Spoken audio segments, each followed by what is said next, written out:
This is InvestTalk. Independent thinking, shared success. Justin Klein and Steve Peasley stand ready to take your finance and investment questions and share their unbiased answers. InvestTalk is made possible by KPP Financial, a registered investment advisor firm serving clients throughout the United States. The clarity for your path forward starts now. Here is KPP Financial President, Financial Advisor, Steve Peasley. Good afternoon, everybody, and welcome to InvestTalk. It is Friday, April 28, 2023.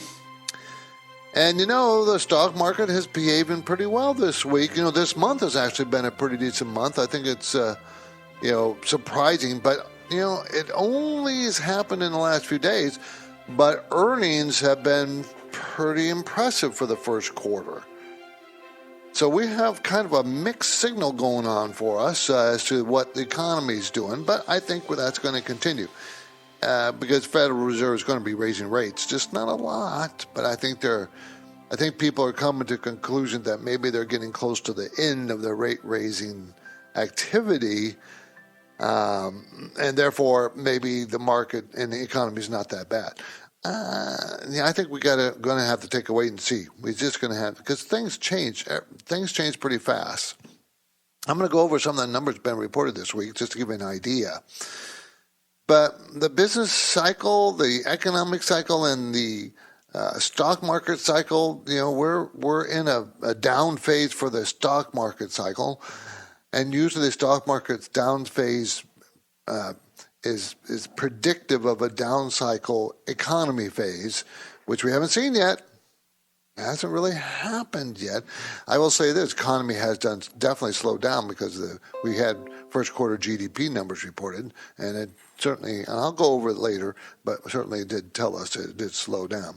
I'm Steve Peasley. I'm here today on this radio program and podcast to help you make the most of your portfolio strategy decisions. And that's what we do here on InvestTalk. Every day, Monday through Friday, 4 to 5 Pacific time, we're live. Okay? Of course, you can download the podcast, listen to it anytime you want, but we're live during that period, and you can call and ask, get on air live and ask your questions. If you don't want to do that, you can call anytime, 24 hours a day, 7 days a week, and leave your questions on our listener line. And we will get to your questions, I promise. One of the things we do here on InvestTalk is we give you unbiased answers.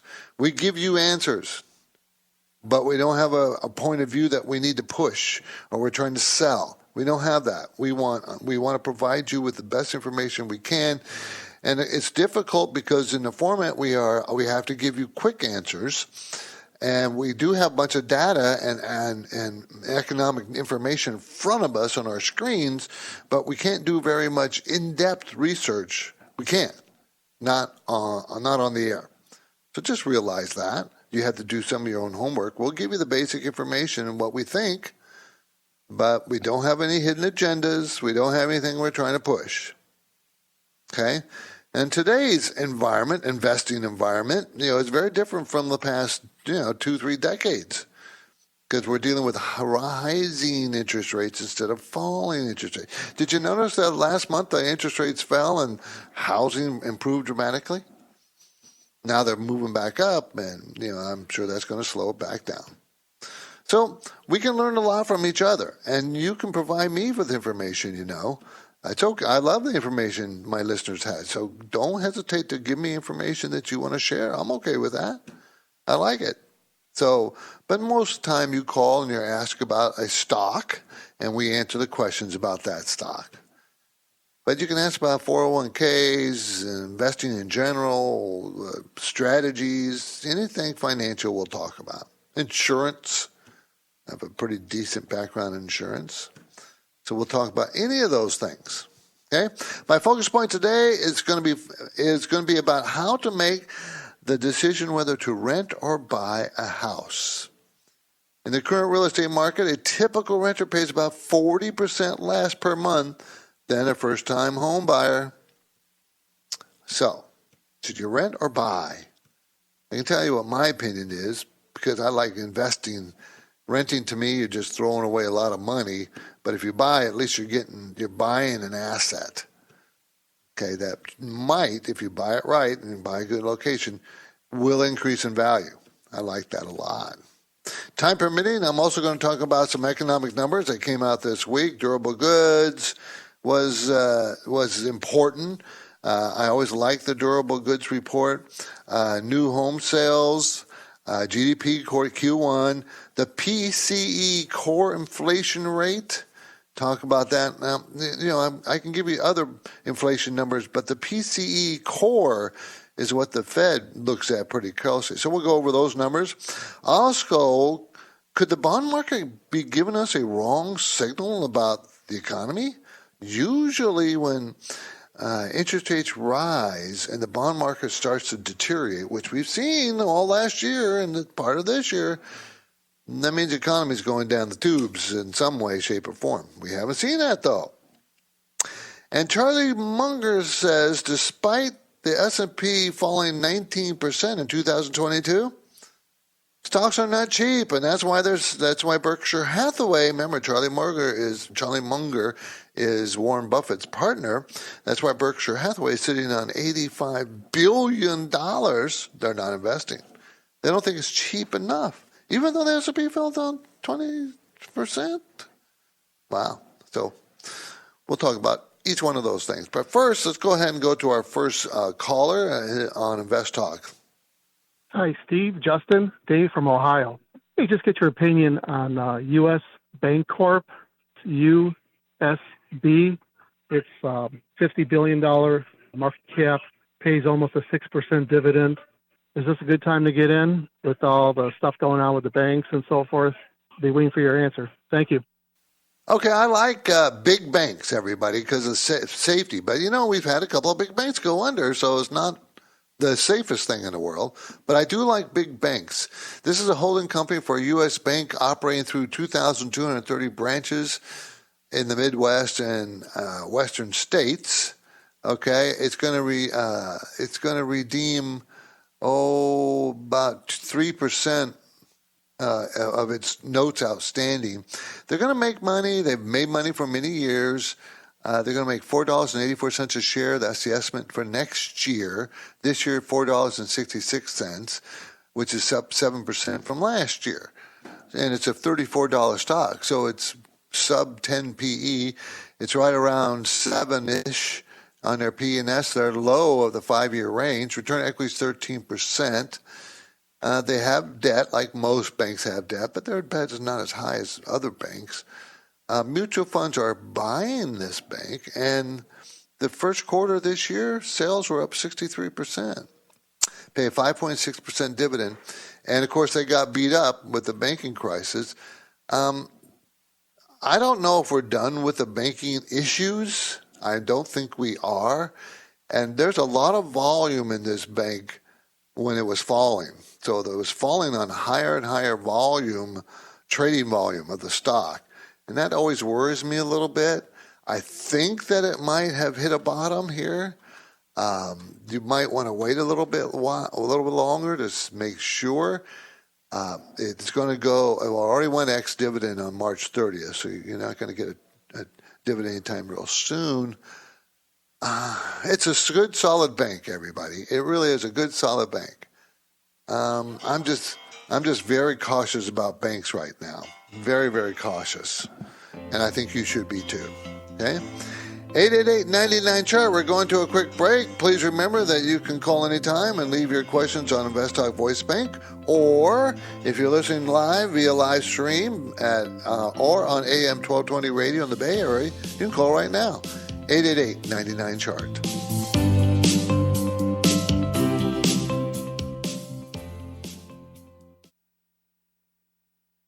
When listener questions are played on the InvestTalk podcast, how do you guys determine a value stock? The caller voices are amplified many thousands of times. Just wanted to get your opinion on JP Morgan and BAC. How do you see this looking forward? I'm 25 years old and have a question about retirement funds. And the unbiased answers from Justin Klein. That's why it's trading so cheap, because there's a lot of regulatory risk here. And Steve Peasley. I kind of like it here. If I was going to buy Tyson Foods, this is where I'd buy it. Benefit the entire InvestTalk community. Thank you for what you guys do. That's why 24/7, rain or shine, no matter how simple or how complex, your questions make a difference. Symbol BKE. What's your outlook? And InvestTalk is made better by the power of you. So don't forget to call 888-99-CHART.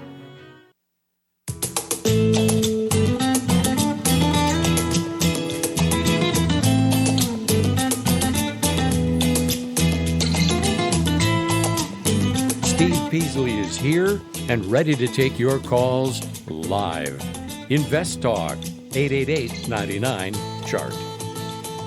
So what did the market do today, everybody? Well, it was up. It was up big yesterday, and it followed through with a pretty strong market today. The Dow was up 272 points, the Nasdaq up 84, and the S&P up 34. Those are pretty good numbers, but yesterday's numbers were even better. And I think it's because the earnings have been fairly impressive this for the first quarter, when everybody expected the earnings not to be.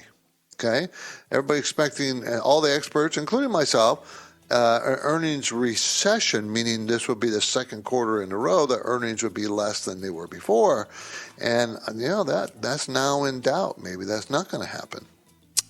And we'll see. Okay, so is it better to rent or buy a house? What is it? How do you make that decision? And, this is really a personal decision, and we'll talk about that. But first, we got a call we're going to take right now. 888-99-CHART. Let's talk to Paul in San Francisco. Hi, Paul. Hello again. I want to ask about annuities. I know what they are. I don't know a lot about them. I hear nothing that they're bad for most people, but good for a few people. So what's the difference between a variable and a unvariable annuity? Okay. There's two basic type of annuities, as you just mentioned, Paul, a variable and non-variable annuity. A non-variable annuity, if you remember, annuities are insurance products sold by an insurance company. But a fixed annuity or non-variable annuity, and they usually refer to it as a fixed and variable annuity. A fixed annuity is like a CD, Paul. They're going to pay you a fixed percent on the money you leave with them. 3%, 2%, 5%. A fixed percent over a number of years. Okay, that's a fixed annuity. A variable annuity is an annuity in which you pick, usually, almost always, mutual funds. You pick them, and they give you a handful to pick from, and they are variable because, you can have returns or not returns on the annuities, on the mutual funds you pick. So that's the difference. One's fixed rate of return, the other one is variable rate of return, or no return, depending. Okay? Annuities. I'm not keen on annuities because they lock you in. That's what I really don't like about it. And they sell them to older people, and older people like myself, we may need our money, and I don't want to be locked in for 10 years. What if I need it 8 years from now? What if I need to take some money? And, of course, now they allow you to take up to 10%, some of the annuities, a year to address this issue that people don't like, that they can't take their money out without a stiff penalty. So thanks for the call. It was a good call. Thanks, Paul. Let's go to Subir in San Jose. Hi, Subir. Hi, Steve. I have a question about a bank stock that I own. Okay. It's called First Republic Bank. The ticker symbol is FRC. Okay. Just want to know, is it going to go? I heard that this is going to take over by Federal Reserve. So just wondering, what is the state of this stock? Okay, it's really not a bank stock. It's a REIT, a real estate. FRC. Oh, okay, wrong. Yeah, I'm talking about FRC. Okay. First Republic I Bank. had SRC. Okay, First Republic Bank. Yeah, it is a bank. I'm sorry. Holding company for the First Republic Bank operating via 82 offices in California, Oregon, and Massachusetts, Florida, and New York. It's a very small bank, $642 million, and I would stay away from it because of how small it is, and it's going to lose money this year and next year. Okay, it's going to lose 56 cents a share this year after making lots of money in the years before. I mean, in 2022, they made $8.25. Huge. Compared to the stock price of $3.51, but now they're going to lose 56 cents a share this year, and they're going to double that next year, $1.08. So even though sales are growing, they're losing money, and it's a very small bank. Even though, and it looks like it's cheap because a lot of people are basing that PE on last year's earnings, and so what? That's not what you bet. You invest looking forward, not backward. I would stay away from it. It's too small, $642 million, and it can easily go under. I would stay away from it. We're going to take a break, everybody. I am here, ready, and inviting your questions. And it's Friday. The weekend is almost among us here, and I love weekends. Call InvestTalk, 888-99-CHART.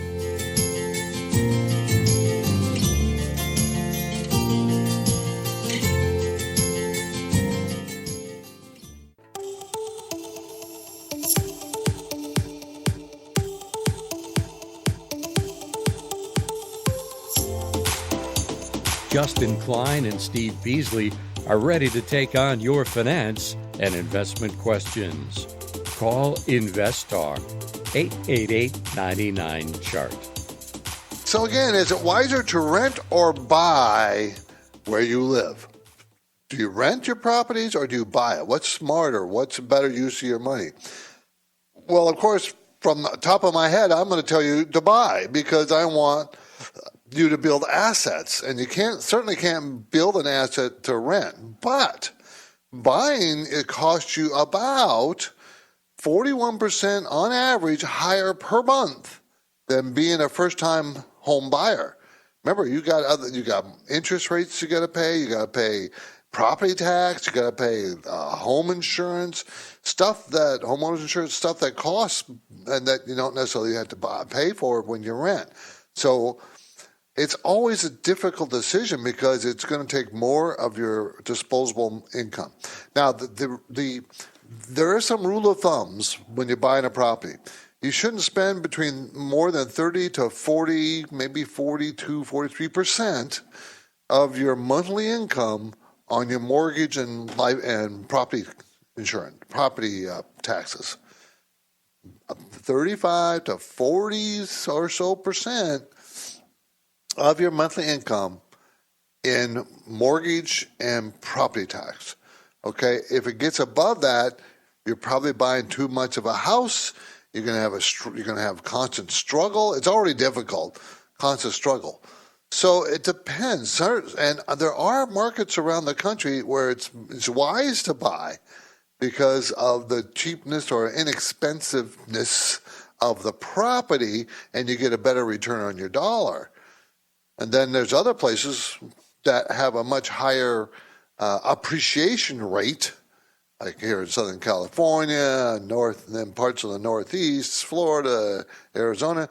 And there's places where property values go up pretty fast, and you get a pretty good return on your invested dollar. But at the same time, those properties are expensive already, and then you need to put 20% down because you want to avoid the policy management insurance, which is the PMI insurance. You don't want to pay that. That means you're putting less than 20% down, and the mortgage company requires you to buy that insurance in case you default on the loan. I mean, there's all these things you got to consider. And if you're a first-time buyer, you really need to talk to not necessarily the realtor, not necessarily the mortgage company, someone who's been through the process like your parents of buying and selling a house, and to tell you what the benefits and the pitfalls might be. So just be careful and talk to somebody that you trust that will give you the straight answers on this, okay? And I really am a person that I've been buying houses and buying up ever since I bought my first house. And I've had rental properties in my history, and I like those too. There's all those things that you can invest in besides the stock market, people, think that this is a show that only talks about stocks. No, we answer questions about anything financial, and most people call us about stock. But I like rental properties. I do. It's a very good way to diversify your net worth. I like it. Anyways, it is Friday, everybody. And on Fridays, I generally take time to go, have a quick rundown on the key benchmark numbers that are out. The 2-year Treasury is 4.179%, so we'll call it a 4.2%. And the 10-year Treasury is at 3.6%. Okay? And both of those rose slightly in the last week. Okay? And we know that, the 2-year Treasury is paying 0.64% 69 weeks ago. So a year plus and a quarter or so at 0.64, whereas the 10-year was paying 1.76%. Now the 2-year is paying more than the 10-year.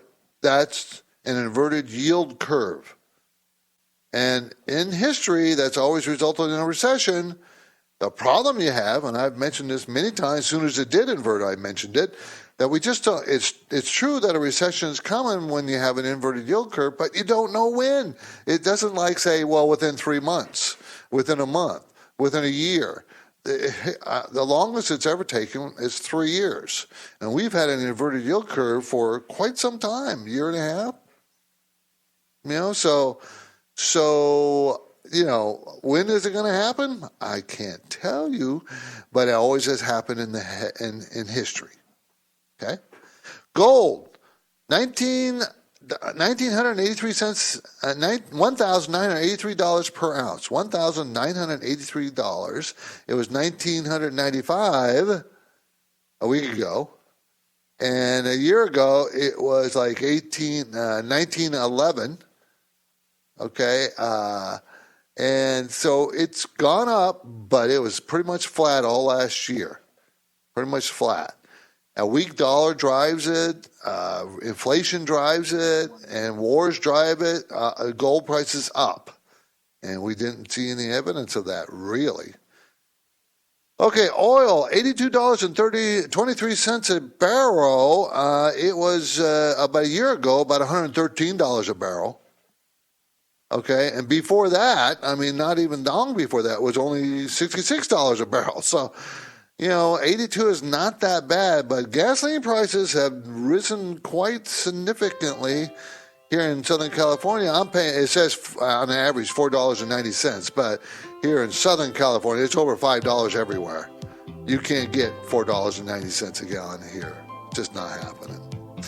We're moving into a break. Still to come, KPP Premium Newsletter, so just hang on.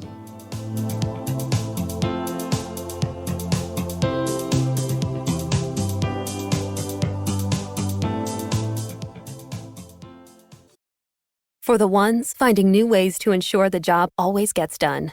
For the ones wearing many hats. For the ones who are hands-on, even from far away. And the ones keeping business moving forward. We are Granger, offering professional-grade industrial supplies, plus real-time product availability and access to experts ready to answer your toughest questions. Call, click Granger.com, or just stop by. Granger, for the ones who get it done. With Vroom, you can shop thousands of cars right from your phone and have your next ride delivered straight to you. Between work, family, and making time for yourself, purchasing a new car can feel like an impossible task. Vroom gives you the flexibility needed to check their wide selection of vehicles and leisurely make your purchase. You'll also never have to negotiate the price of a car, so you know you're getting a good deal. After purchasing your vehicle with Vroom, you'll have a full week or 250 miles, whichever comes first, to ensure your new ride is right for you. Plus, all cars on Vroom.com come with a 90-day limited warranty and 1 year of nationwide roadside assistance, giving you peace of mind while on the road. You can buy a car from Vroom entirely online. So next time you need to buy a car, just grab your phone, go to Vroom.com, and check out thousands of cars. And now a special motorcycle weather report from Progressive.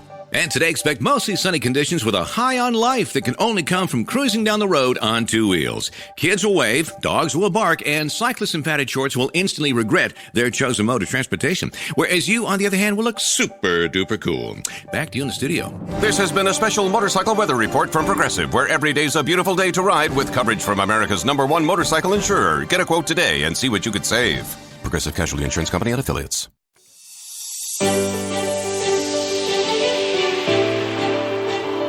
The stock market is volatile. It's constantly changing. So how are you positioned? Is your portfolio properly balanced, or are you taking unnecessary risks? You can get guidance anytime for free if you go to InvestTalk.com and take the brief Riskalyze quiz. Hey, Steve and Justin. This is Art from Tucson. I'm looking at 3M Company, MMM. Stock is way down over the year, past several years actually. Morningstar has it at 4 stars with a wide moat. It has some legal battles, but it also has some proprietary research and products, well diversified, and it's a large company. Pays a 5.75% dividend. Wondering what you think about it here, if this is a good time to pick it up, and if not, when would be, if at all. Perhaps it could go lower. Love to get your assessment on it. Thank you, and I'll listen on the podcast. Bye. And you didn't mention that 3M has been increasing its dividend for the last 50, 60 years, every year. 3M, everybody. I think most people have heard of the name, know it, and probably the most famous thing they have that people buy is the little sticky tabs paper that you can, that's their most famous product they have. But they have like thousands of products. Now, it's cheap. I like it. I was looking at it earlier today, and I'm having a hard time not buying it because I want to buy it because it pays I have it at 5.6% dividend, and it's a very low price stock. It's going to make $9.60 next year, and it's a $106 stock, so that means it's 11 PE, and the 5-year PE range is 10 to 23. Return on equity is 38%. It's hard. Mutual funds have been selling it slowly over the last year. Why is it so low price? And it was $190 a share less than a year ago. Why is it under pressure downward? Because it has one of its divisions have products that they have lawsuits, okay, and the lawsuits are unknown as to the cost, how much it's going to hurt them. They're a $58 billion company. I kind of like it at this price. I think that the lawsuits they'll survive them and move on.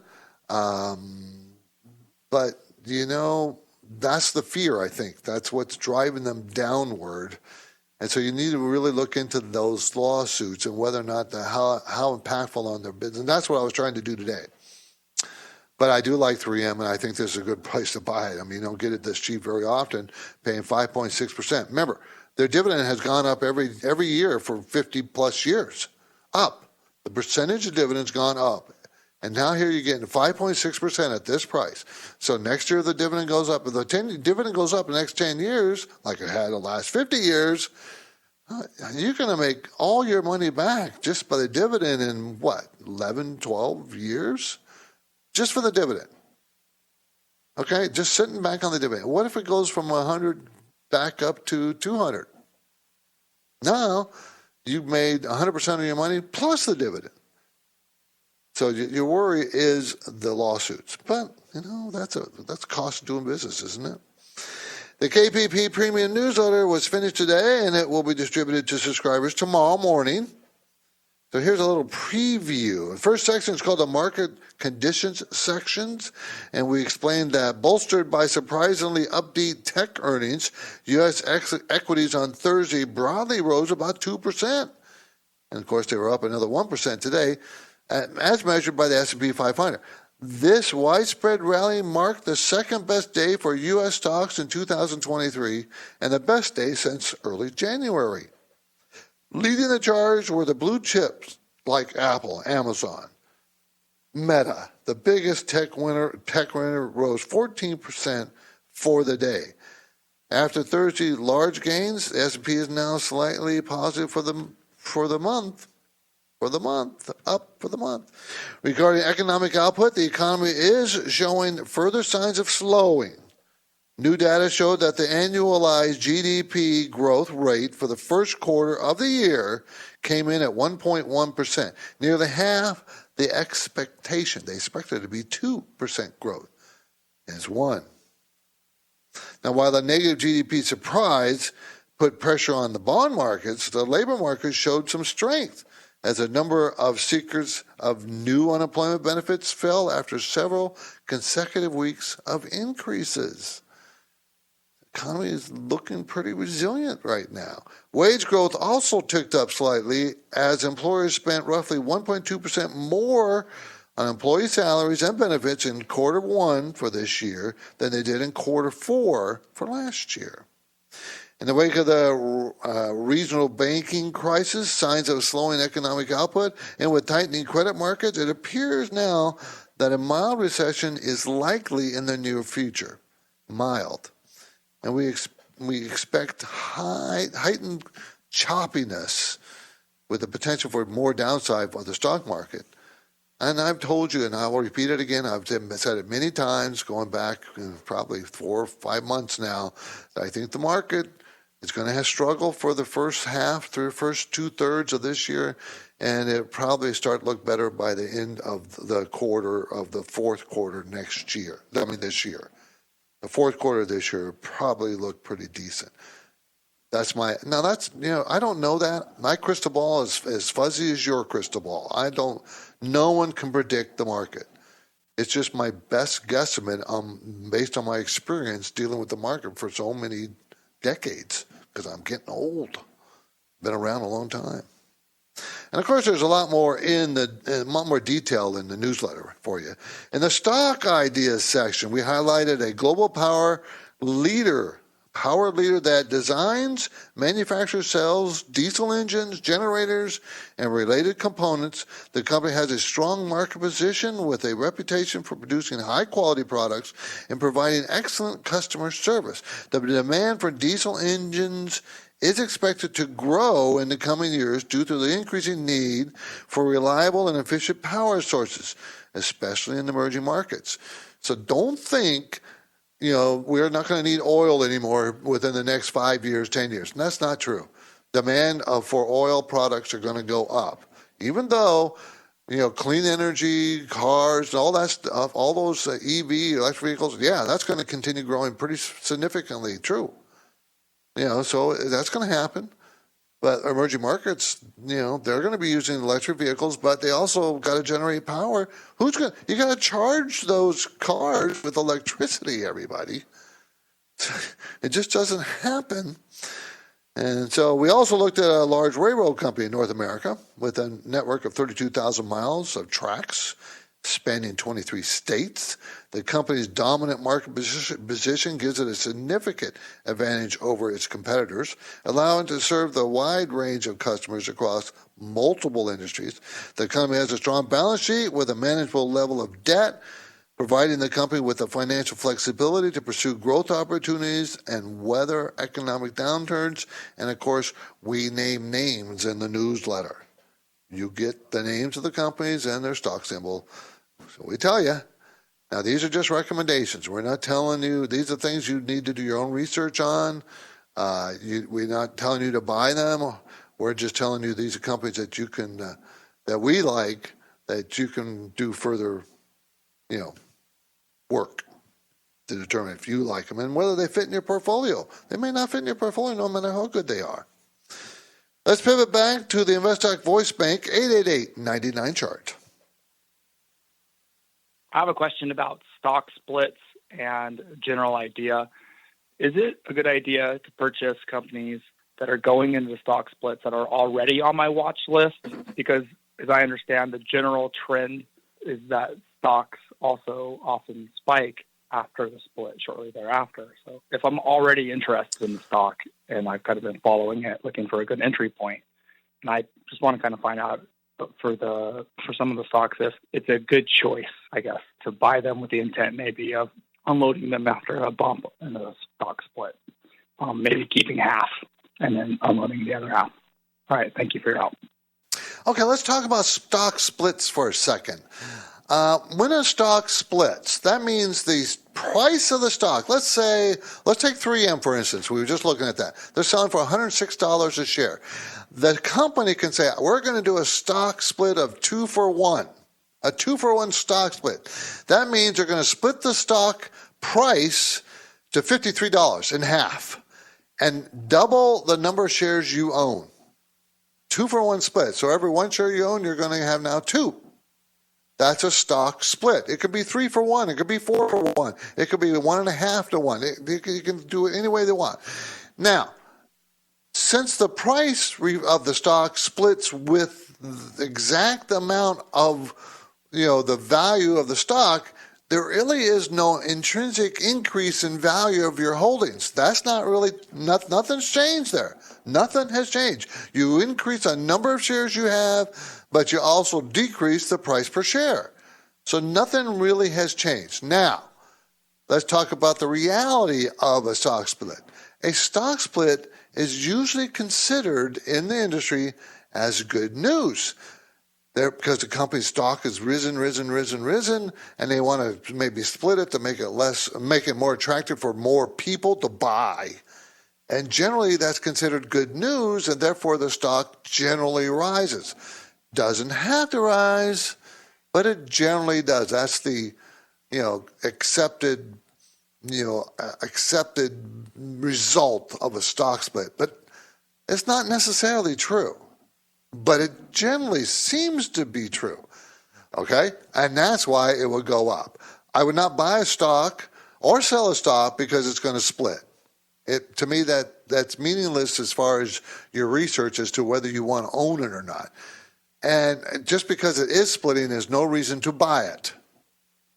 Okay, you buy it because you want it, because it's a good solid value or growing very fast or whatever the other reasons, not because of the split. But it is considered good news, generally speaking. Now, a reverse stock split is just the opposite. Just the opposite. Okay? So I don't think you should trade stocks just based on the split. I don't.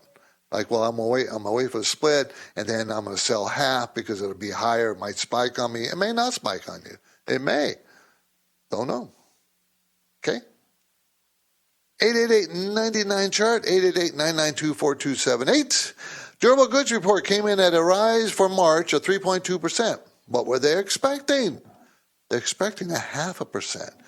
And the month before, it shrank 1.2%. Now, why am I talking about durable goods? I like durable goods. Even though we're looking back from March, not looking forward, it gives you a sense of how the corporations feel.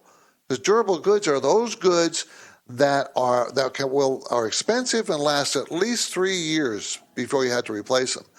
And people will buy durable goods if they feel confident. Corporations will buy durable goods if they feel confident. And if they're confident, that means that the economy probably is going to do pretty well. That's why I like the durable goods report.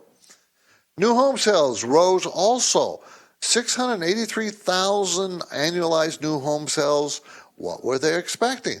634. What was the month before? 623. So from 623 in February to 683 in March. Of course, that's going to help the economy, right? So that was good news, but mortgage rates are going up again. Anyways, GDP first quarter, 1.1%. What were they expecting? 2%. What was it the fourth quarter of last year? 2.6%. That's slowing down. PCE core inflation, 4.6%. What was it the month before? 4.7%. Not much change, but it did go down a tick. Let's squeeze in one more InvestTalk caller question here at 888-99-CHART. Hey, Steve and Justin. I was looking to see if you could give a review of Cigna, insurance ticker CI. Looks like it's come down quite a bit. It looks like it's still coming down. So if you think this is a fair price or a good price, or if I should be more patient or stay away. And you know what, actually, if you guys could also just touch on insurance companies in general for a portion of your portfolio for like the healthcare portion of it, that'd be useful as well. So once again, thanks, guys, and I'll listen on the show. Goodbye. Well, I like insurance companies. I like big ones. I don't like tiny ones. They're not the growth engines of the stock market, as far as growth in them. Cigna is a big company, $75 billion in size. This is in the medical management care.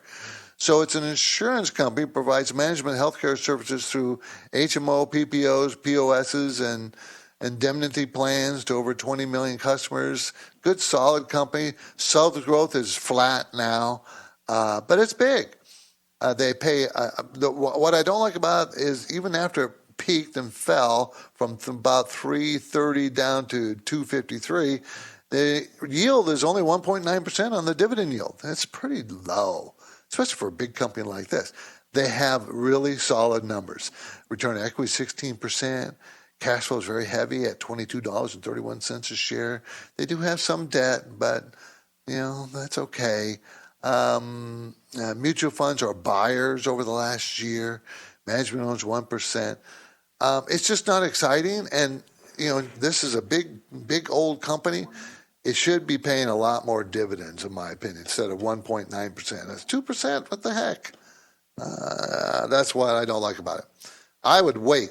I think I would love to buy it when it's a lot cheaper. Maybe when it gets down to 180, 160 to 180. In that range is where I'd be a buy. I'd wait for it to go on sale significantly. This is InvestTalk. I'm Steve Peasley, and we have one goal here, everybody, and the same goal every day, all year, all the time. And that's to help you achieve financial freedom. And, of course, our effort's going to continue right after this break. So get your questions in now, 888-99-CHART.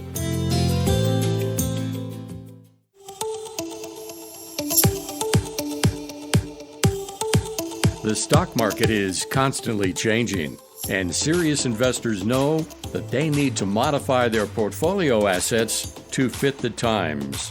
And now, with more than 50 million downloads, Justin Klein and Steve Peasley reaffirm their commitment to providing unbiased finance and investment guidance here on InvestTalk.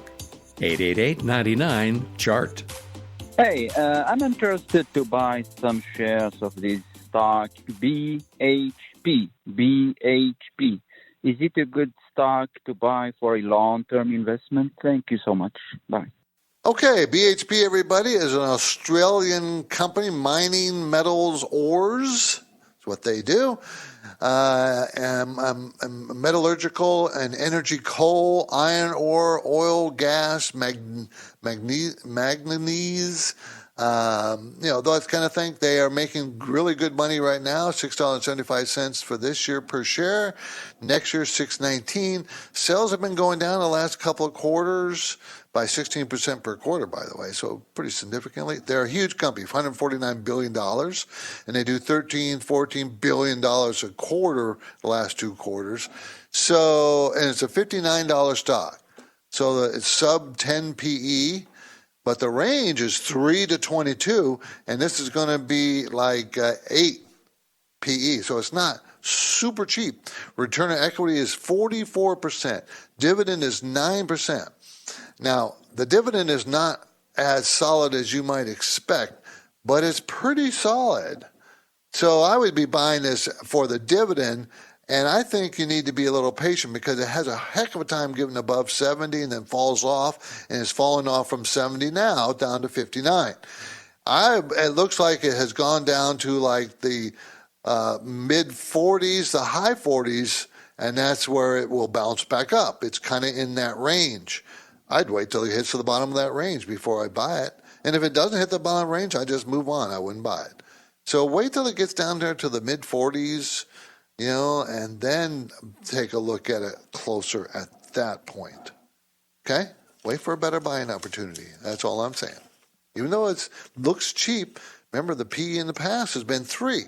Well, 3 times $6.19 is $20-something, right? Or not even $20-something. So you got to be careful. Okay, could the bond market be giving us a wrong signal about the economy? Remember, it's been the curve, 2-year and 10-year federal Treasury has been inverted for now over a year, and an inverted yield curve usually on the bonds, on the 2-year and 10-year Treasury bonds, usually indicate a recession's coming, but it's been a year and we haven't seen any recession yet. Now, in the past, it has always predated a recession. So when the yield inverts, the yield curve inverts, the 2 and 10-year, the yield on the 2-year is higher than the yield on the 10-year, there's always a recession followed. But it could be a few months, 2 to 3 years after the inversion. And we're, what, a year and a quarter down the road from this inversion, or a little less than that? So who knows when it's going to happen? I can't tell you. And no one knows how deep the recession is based on this, inverted curve. So my question is maybe we're just looking at, and it's in the newsletter this week, maybe we're looking at a pretty mild recession, this time around. And it's possible we won't get one. That would be unusual because of the inverted yield curve. But there's other indicators are kind of giving us a mixed signal as far as, are we actually going to go into recession? Remember, definition of a recession. 2 quarters in a row where the GDP actually shrinks. 2 quarters in a row. We had that last year, but no one felt it was a recession. We did have 2 quarters in a row where it shrank, but didn't feel like a recession because it was very, very mild. Is that all we're going to get this cycle? I don't know. One more talking point before we call it a day. Charlie Munger is a partner with Warren Buffett and Berkshire Hathaway. They're sitting on $85 billion in cash. Why? Even though the market fell 19% last year, Charlie Munger says stocks are not cheap enough. We're not spending our money because we can't find cheap enough stocks to buy to spend the $88 billion in cash they have. I'm Steve Peasley, and this completes another InvestTalk program. Justin Klein and I thank you for listening, and we encourage you to tell your friends and family members. We really would appreciate that. It's all free podcast downloads. Take out all the commercials and all that stuff. So just listen to the show. You can get your from iTunes, Google Play, or Spotify. And please be sure to review us and give us a rating if you do it on iTunes. We would appreciate that. We surpassed 52 million downloads. 52 million. It surprises me every time I read these numbers. Oh, wow. And I want to thank you, everybody, for being a part of that, because you're the one that does it. You drive it, not me. And I need to remain humble. Justin and I got to stay humble. We appreciate it. You can also follow us on InvestTalk on social media, InvestTalk with 2 T's. Independent thinking, share success. Have a great weekend, everybody. Good night. InvestTalk is a trademark of KPP Financial. Because of the nature of the interactive dialogue inherent in the format of this program, it's important for the listener to understand that not all comments made will apply to them. Specifically, nothing said shall be taken to be investment advice, or shall statements on this program be considered an offer to buy or sell security. Because such advice is rendered solely on an individual basis and at times will require that the investor review a prospectus before investing. InvestTalk